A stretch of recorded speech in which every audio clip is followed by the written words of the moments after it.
Okay, so think about this. You're browsing online, maybe you click an old link, and you land somewhere quiet, almost dusty, you know? Not the usual busy places online, but like these digital ghost towns.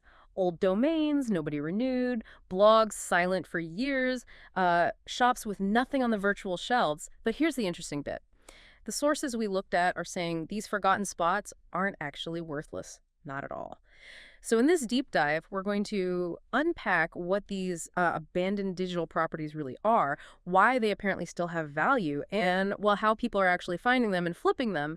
It's being called a new kind of digital real estate hustle. Yeah, it's fascinating because even if the owner just walks away, lets it expire, stops posting, these sites often hang on to some valuable stuff. It's not like a total ruin. Think of it more like an old shop. Maybe it still has some brand recognition, or it's in a good location, digitally speaking. Good location, how? What kind of valuable stuff are we talking about? Well, things like existing backlinks pointing to it from other reputable sites, that takes time to build.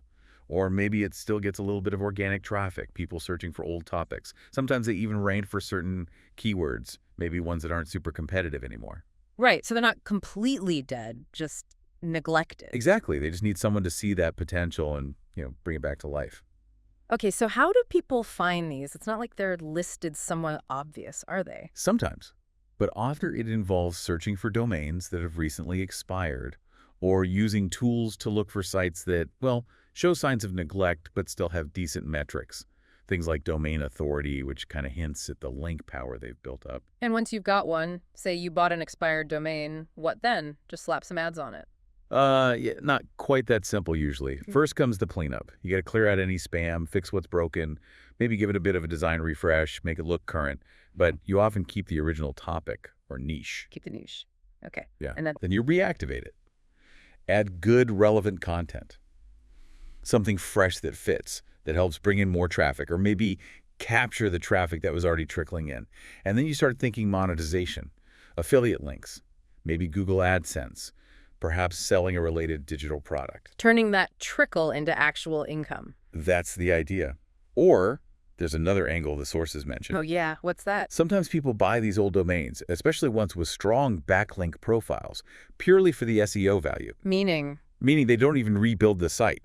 They just redirect all that authority, all that link juice, to another website they own. It's done with something called a 301 redirect. It tells search engines, hey, that old respected site, it's permanently moved over here now. so it's like inheriting the reputation instantly. Pretty much. Uh, It leverages years of trust built up with search engines, sending traffic and authority to your main business site. A serious shortcut. okay, that makes sense.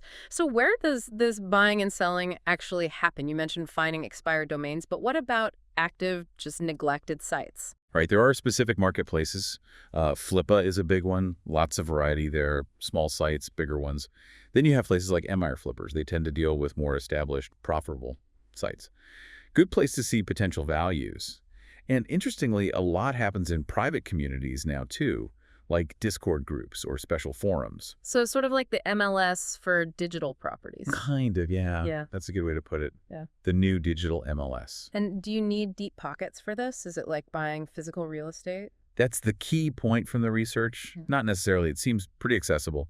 You could potentially find an overlooked domain for, say, under $100.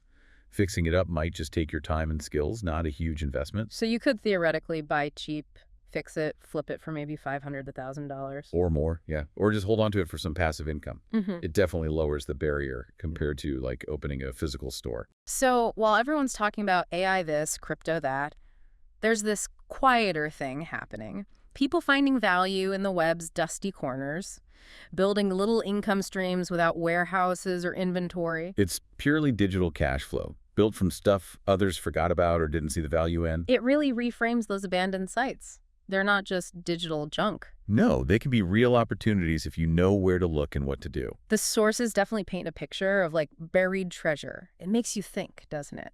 That website someone gave up on years ago, that trash domain, could actually be your next gold mine. Makes you look at the internet a bit differently.